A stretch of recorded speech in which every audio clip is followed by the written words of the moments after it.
जो भक्ति असली भक्ति है, एक नकली भक्ति है, उसमें ये सारा बता दिया। आंख कान मुख बंद कराओ, अनहद झींगा शब्द सुनाओ, ये सुन लो वो सुन लो, बर्बाद हो जाओ, बर्बाद हो जाओ। यानी रूहानी मंडल का ज्ञान माया का ज्ञान है, त्याग दो। पहला रूहानी मंडल, दूसरा रूहानी मंडल, तीसरा रूहानी मंडल, त्याग दो। मेरी चाल क्या है? शब्द विहंगम चाल हमारी, कहे कबीर सतगुरुदेव तारी। ये चाबी दी जाएगी आपको। वहां पे 5 नाम दिए, यहाँ पे चाबी दी जाएगी। चाबी फिर क्या होगा? खुले कपाट। आपको एक दरवाजा बताया जाएगा जो खुलेगा, खुले कपाट, और उसको खुलने के बाद तुम्हें क्या मिलेगा? शब्द झनकारी। वो क्यों लिख रहा है? क्यों लिख रहा है बताओ?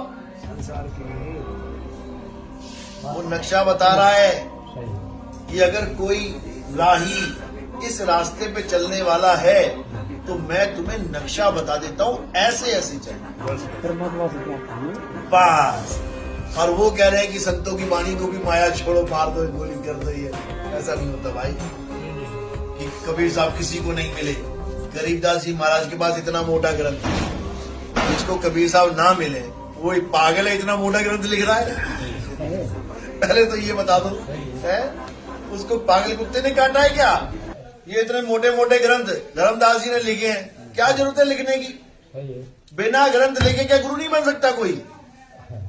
इतने गुरु बैठे हैं जिन्होंने कभी ग्रंथ नहीं लिखा, उनको ये लिखने की क्या जरूरत है भाई? अगर कोई मिला ही नहीं तो मिला है तो पारक सिद्धांत कहाँ मान रहा है मिला है?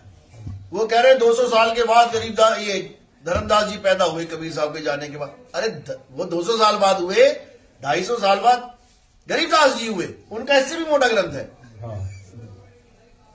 उसके बाद हमारे मदन साहेब, अभी 100 साल पहले कबीर साहब मिले हैं उनको, उनका भी ग्रंथ है, राधा स्वामी पंत वालों ने छापा है। आप जाके लाइब्रेरी में देख लेना, लाइब्रेरी में जाके कहना कि मदन साहिब वाला ग्रंथ दे दो। अभी इंटरनेट पे देख लो आप, मदन साहिब ग्रंथ राधा स्वामी लिख दो, अभी आ जाएगा 2 मिनट में। जब उनको कोई मिला ही नहीं तो ग्रंथ क्यों लिखेंगे वो? इतनी भी बुद्धि नहीं है। नहीं मिला है तभी लिखा। अब देखो, पहले पन्ने पे पहला पन्ना और पहला ही लाइन, पहली लाइन अगर पढ़ लीजिए, बस 2 लाइनें, मुक्ति हो जाएगी। कब? जब इसको जान जाओगे ये लिखा क्या है, ये नक्शा बना हुआ है। क्या कह रहे हैं? सत्य नाम है सार, बूझो संत विवेक करी, उतरो भवजल पार, सतगुरु को उपदेश यह। अब क्या कह रहे हैं कि सत्य नाम है सार, बूझो। बूझो मतलब जैसे कहते हैं पहेली को बूझो, जपो नहीं। हमें सतनाम जपवाया जा रहा है, जपो सतनाम सतनाम सतनाम सतनाम, जबकि सतनाम बूझने की चीज है, अनुभव की, बूझने की। बूझा जाता है जब 2 का निबेड़ा किया जाता है।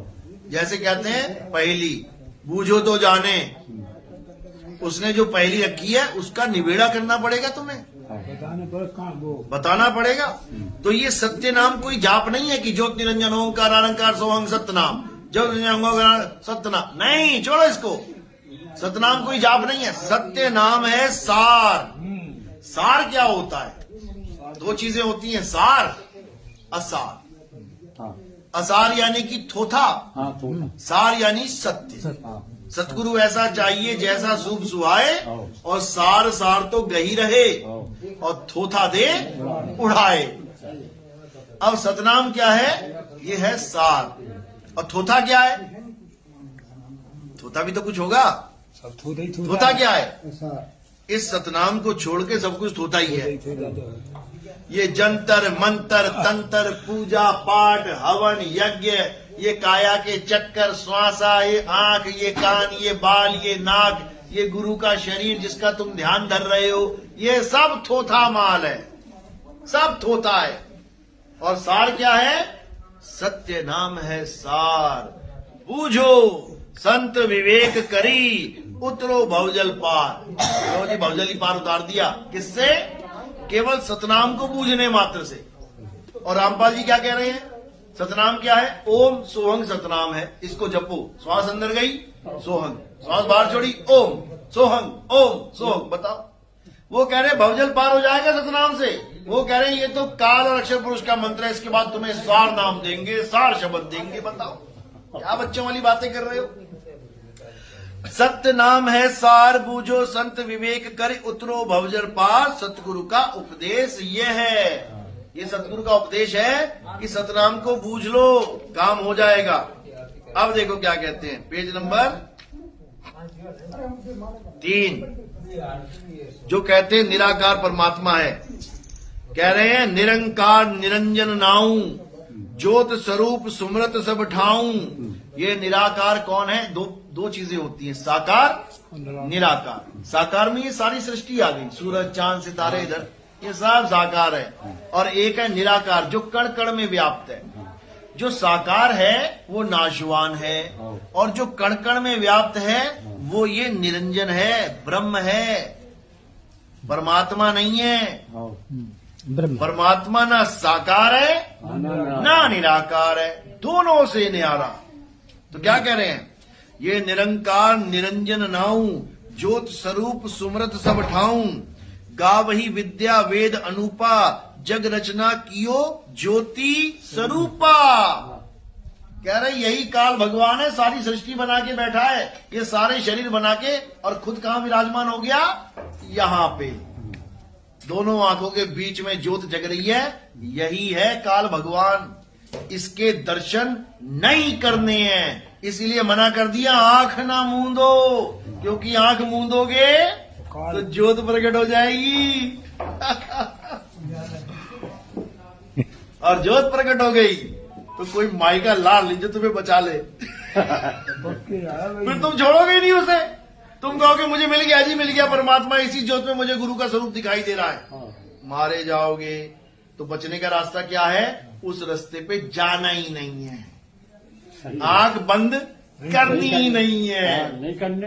आंख ना मूंदो, कान ना रूंदो, क्योंकि इसी काल भगवान ने 5 धुनें भी डाल रखी हैं अंदर जोगी जति टप्पी सन्यासी को फंसाने के लिए। इसलिए कबीर साहब ने कान भी बंद छुड़वा दिए, मत करना, फंस जाएगा।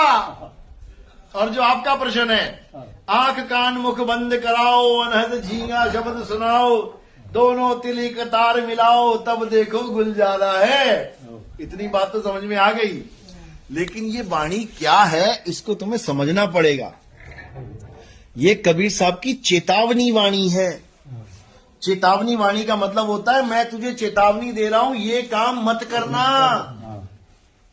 यानी आंख कान मुख मत बंद करना। समझो, इस वाणी में गुदा चक्र से, मूल चक्र से, मूल के बाद स्वाद चक्र, नाभि चक्र, ये सारे चक्र खोलते खोलते खोलते अलख लोक, अगम लोक, अनामी लोक तक की व्याख्या की हुई है। ये ऐसी वाणी है, 32 कलियां हैं इसकी। और जब सारी व्याख्या कर डाली कि सतलोक, आगे अलख लोक है भाई, अलख पुरुष की ताट ठुकराई, आगे अगम लोक है भाई, अगम पुरुष, आगे अनामी लोक है भाई, जो पहुंचेगा जानेगा भाई, कहन सुन से न्यारा है।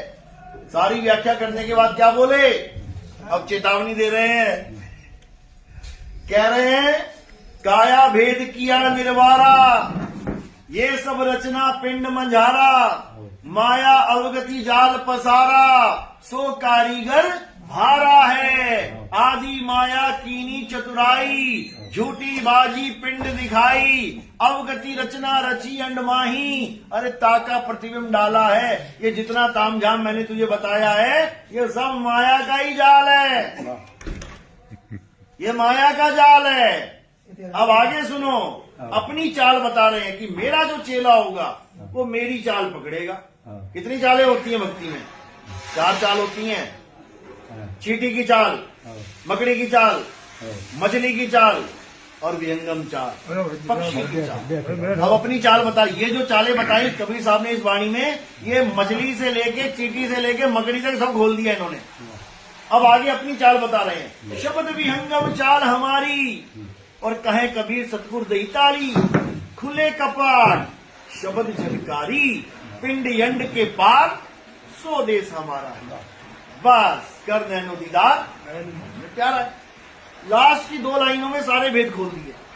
जो भक्ति असली भक्ति है, एक नकली भक्ति है, उसमें ये सारा बता दिया। आंख कान मुख बंद कराओ, अनहद झींगा शब्द सुनाओ, ये सुन लो वो सुन लो, बर्बाद हो जाओ, बर्बाद हो जाओ। या फिर लास्ट की 2 लाइनें पकड़ के आबाद हो जाओ। बस लास्ट की 2 लाइनें। जब सच्चा गुरु मिल जाएगा तो मैं लास्ट की 2 लाइनों का भेद बता देगा।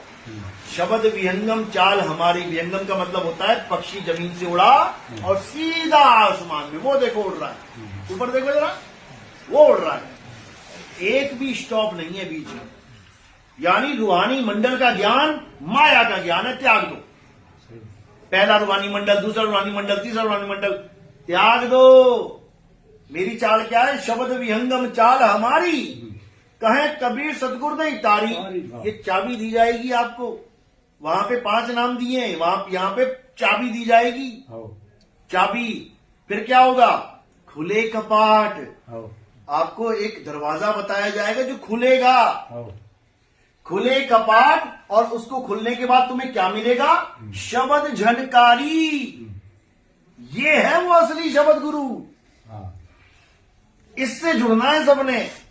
शब्द विहंगम चाल हमारी, कहें कबीर सतगुरु दई तारी, खुले कपाट शब्द झनकारी, और पिंड अंड के पार। पिंड का मतलब क्या होता है?